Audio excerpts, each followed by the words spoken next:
5-6 ಜನ ಸಚಿವರು. ನಾನು ಈಗಾಗಲೇ ಹೇಳಿದ್ದೀನಿ, ಆ ವಿಚಾರದಲ್ಲಿ ಕಾಂಗ್ರೆಸ್ ಹೈಕಮಾಂಡ್ ತೀರ್ಮಾನ ತೆಗೆದುಕೊಳ್ತೇವೆ. ಅಂತಿಮವಾದ ತೀರ್ಮಾನ ಕಾಂಗ್ರೆಸ್ ಹೈಕಮಾಂಡೇ ತೆಗೆದುಕೊಳ್ಳೋದು, ಇನ್ಯಾರೂ ಹೇಳಲಿಕ್ಕಾಗೋದಿಲ್ಲ. ಮತ್ತು ಹೇಳಿಕೆಗಳು ಕೊಡ್ತಾ ಇರ್ತಕ್ಕಂಥವರೆಲ್ಲ ಮಂತ್ರಿಗಳು ಜವಾಬ್ದಾರಿ ಸ್ಥಾನದಲ್ಲಿ ಇರ್ತಕ್ಕಂಥವ್ರು, ಅವ್ರ ಬಗ್ಗೆ ಅವ್ರು ಸರಿ ಹೇಳ್ತಾ ಇದ್ದಾರೋ ತಪ್ಪು ಹೇಳ್ತಾರೋ ಅಂತ ನಾನೇನು ಹೇಳಲಿಕ್ಕಾಗೋದಿಲ್ಲ.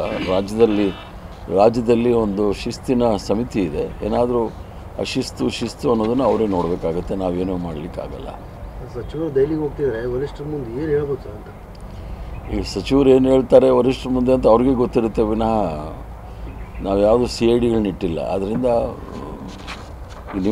ನಿಮ್ಮ ಅವಿಭಾಜ್ಯ ಜಿಲ್ಲೆಯ ನಾಯಕರೇ ಈಗ ಹೈಕಮಾಂಡು ಅವ್ರು ತೀರ್ಮಾನ ಮಾಡಬೇಕಾಗುತ್ತೆ. ಈಗ ಪವರ್ ಶೇರಿಂಗ್ ಸಂಬಂಧಪಟ್ಟಂಗೆ ಅದು ಕೂಡ ಚರ್ಚೆ ಆಗ್ತಾಯಿದೆ. ಅದು ಗೊತ್ತಿರೋದು ಅಸತ್ಯ ಗೊತ್ತಿರ್ತಕ್ಕಂಥದ್ದು ಕಾಂಗ್ರೆಸ್ ಅಧ್ಯಕ್ಷರಾದ ಮಲ್ಲಿಕಾರ್ಜುನ್ ಖರ್ಗೆ ಅವರಿಗೆ, ಸೋನಿಯಾ ಗಾಂಧಿ ಅವರಿಗೆ ಮತ್ತು ರಾಹುಲ್ ಗಾಂಧಿ ಅವರಿಗೆ. ಬಾಕಿಯವ್ರಿಗೆ ಏನು ಗೊತ್ತಿಲ್ಲ. ಕರ್ನಾಟಕ ರಾಜಕೀಯ ಇತಿಹಾಸದಲ್ಲಿ ಹೈಯೆಸ್ಟ್ ದಿನಗಳ ಕಾಲ CM ಆಗಿರ್ತೀನಿ ಅಂತೇಳಿ ಸಿದ್ದರಾಮಯ್ಯ ಹೇಳಿದ್ದಾರೆ. ಈಗ ಎಷ್ಟು ದಿನಗಳಾಗಿರ್ತಾರೋ ಇಲ್ವೋ ಅದೆಲ್ಲ ತೀರ್ಮಾನ ಆಗೋದೆಲ್ಲ ಹೈಕಮಾಂಡ್ ಅವ್ರು ಬಿಟ್ಟಿರ್ತಕ್ಕಂಥದ್ದು. ಕಾಂಗ್ರೆಸ್ ಪಕ್ಷವನ್ನು ಗೆಲ್ಲಿಸಿದ್ದಾರೆ ಜನ, ತೀರ್ಮಾನ ಮಾಡ್ತಕ್ಕಂಥದ್ದು ಹೈಕಮಾಂಡು, ಶಾಸಕರು. ಭಾಳಷ್ಟು ಜನ ಶಾಸಕರು ಭಾಳ ಬ್ಯಾಕ್ ತೊಗೊಳ್ತಿದ್ದಾರೆ, ಸಿದ್ದರಾಮಯ್ಯನವ್ರಿಗೆ ಸಪೋರ್ಟ್ ಮಾಡ್ತಿದ್ದಾರೆ ಈ ವಿಚಾರದಲ್ಲಿ.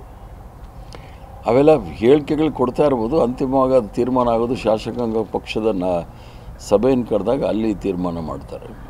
ಸರ್ ತಾವೇನಾದರೂ ಡಿಮ್ಯಾಂಡ್ ಇದೆಯಾ KPCCದು? ಇಲ್ಲ, ನಮ್ಮದೇನು ಡಿಮಾಂಡ್ ಏನಿಲ್ಲ ಸರ್. ಈಗ ಮಂತ್ರಿಗೆ ಸಚಿವ ಆಗಲೇ ನ್ಯಾಷನಲ್ ಲೆವೆಲಲ್ಲಿ ಈಗ ತಾನೇ ಉಸ್ತುವಾರಿ ವಹಿಸಿದ್ದಾರೆ ಹರಿಯಾಣದು, ಈಗಾಗಲೇ ಅಲ್ಲಿ ಹೋಗ್ಬಿಟ್ಟಿದ್ದೀನಿ.